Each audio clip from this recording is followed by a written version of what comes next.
उरण तालुक्यातील वाढती वीज समस्या, खंडित वीज पुरवठा, जबरदस्तीने बसवले जाणारे अदानी मीटर, नादुरुस्त पोल आणि तारा यावर शिवसेना उद्धव बाळासाहेब ठाकरे पक्षानं उरण वीज कार्यालयावर धडक दिली। माजी आमदार मनोहर शेठ भोईर यांच्या नेतृत्वाखाली शिष्टमंडळानं अतिरिक्त कार्यकारी अभियंता विकास गायकवाड यांच्याशी चर्चा केली। गायकवाड यांनी 30 जुलैपर्यंत समस्यांचं निराकरण करण्याचं आश्वासन दिलं, अन्यथा 1 ऑगस्टपासून आंदोलन छेडण्याचा इशारा शिवसेनेनं दिला आहे। खोपटे ग्रामपंचायतीतील वीज काम रोखल्याप्रकरणी ही चर्चा झाली।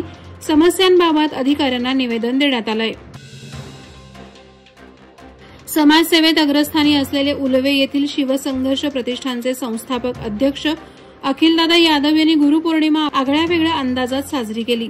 त्यांनी उलवेमधील स्वामी समर्थ मठ आणि गजानन महाराज मठात जाऊन मनोभावे पूजा आरती केली, तसंच तेथील कर्मचाऱ्यांशी संवाद साधून मदतीचा हात पुढे केला। यावेळी स्वामी समर्थ मठात त्यांचा मायेची शाल आणि श्रीफळ देऊन सन्मानित करण्यात आलं, तर गजानन महाराज मठात देखील त्यांचा यथोचित सन्मान करण्यात आला। यानंतर अखिलदादा यादव यांनी आपले राजकीय गुरु पनवेलचे माजी विरोधी पक्षनेते प्रीतमदादा म्हात्रे यांना पुष्पगुच्छ देत गुरुपौर्णिमेच्या शुभेच्छा दिल्या। यानंतर अखिलदादांनी वहाळ येथील साई मंदिरात जाऊन साईचं दर्शन घेतलं।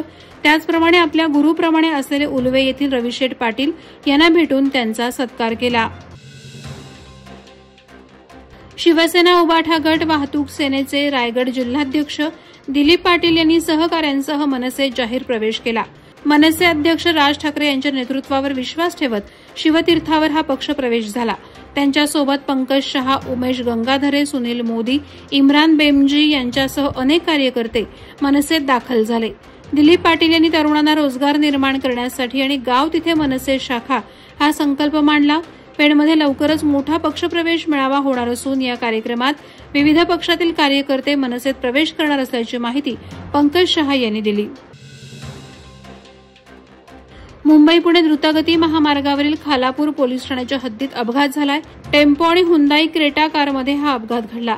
टेम्पोचा चालक इक्बाल अहमद अन्सारी वय 40 राहणार भिवंडी हे मुंबईच्या दिशेने जात असताना क्रेटा कार चालक परमप्रीत सिंग राहणार फरीदाबाद याला झोपेची डुलकी आल्यामुळे क्रेटा कारने टेम्पोला पाठीमागून धडक दिली। यामध्ये कारमधील प्रवासी प्राची शेटे वय 25 राहणार ठाणे यांच्या चेहऱ्यावर काच लागून किरकोळ दुखापत झाली असून त्यांना उपचारासाठी एमजीएम हॉस्पिटल कामोठे येथे नेण्यात आलंय।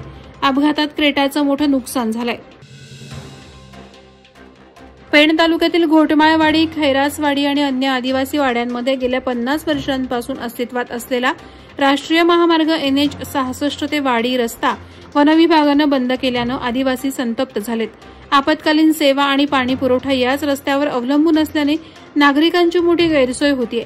रस्ता पूर्ववत सुरू करावा आणि मंजुरीसाठी सादर केलेल्या 3-2 प्रस्तावास तातडीनं मान्यता द्यावी अशी मागणी आदिवासी बांधवांनी उपवन संरक्षक कार्यालयात केली, अन्यथा बेमुदत उपोषण आणि जनआंदोलन छेडण्याचा इशारा देण्यात आला आहे। मुंबई पुणे एक्सप्रेसवेवर रात्री एका भरधाव वेगात जाणाऱ्या ट्रेलरने भाताण बोगद्याच्या भिंतीला जोरदार धडक दिल्यानं भीषण अपघात झाला।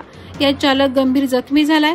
ट्रेलर चालक नाना भुसनर वय 35 राहणार लोधिवली पनवेल हा पुण्याहून कंटेनर मुंबईकडे येत असताना एक्सप्रेसवेवरील भाताण बोगद्याजवळ समोरील अज्ञात वाहनानं अचानक ब्रेक दाबल्याने ट्रेलर चालकाचं ट्रेलरवरील नियंत्रण सुटलं। त्यानं भाताण बोगद्याच्या पहिल्या लेनच्या फुटपाथ जवळील भिंतीस जोरदार धडक दिली। या अपघातात चालक गंभीर जखमी झाला असून त्याला एमजीएम रुग्णालयात दाखल करण्यात आलं आहे। अमेरिकेतील विस्कॉन्सिन राज्यातील डीपीआर गावात राहणाऱ्या मराठी कुटुंबियांनी भक्तिभावानं आषाढी एकादशी साजरी करत महाराष्ट्राच्या परंपरेचं जतन केलं।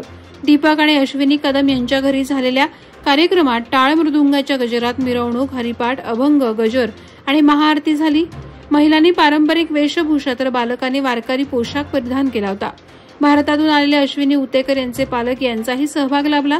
या आगळ्या वेगळ्या सोहळ्याचं सर्वत्र कौतुक होत आहे।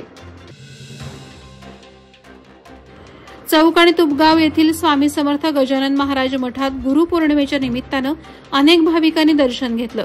चौक येथे ऐतिहासिक दत्त मंदिर आहे। बाजारपेठेमध्ये श्री स्वामी समर्थ मंदिर आणि तुपगाव येथेही श्री स्वामी समर्थ गजानन महाराज यांचं मंदिर आहे। मोरवे धरणग्रस्त वसाहत वरोसे येथील दत्त मंदिरात मोठ्या उत्साहानं गुरुपौर्णिमा साजरी झाली। सकाळी काकडा आरती, पूजा, अभिषेक आणि आरती, तर सायंकाळी श्री स्वामी समर्थ गजानन महाराज यांच्या पालखीची मिरवणूक संपन्न झाल्यावर भक्तांना भंडारा देण्यात आला. वादळवारा लाईव्हसाठी न्यूज ब्युरो, रायगड. नवी मुंबई व रायगड जिल्ह्यातील ताज्या बातम्या आणि घडामोडींसाठी सबस्क्राईब करा वादळवारा लाईव्ह चॅनल आणि दाबा बेल आयकॉन.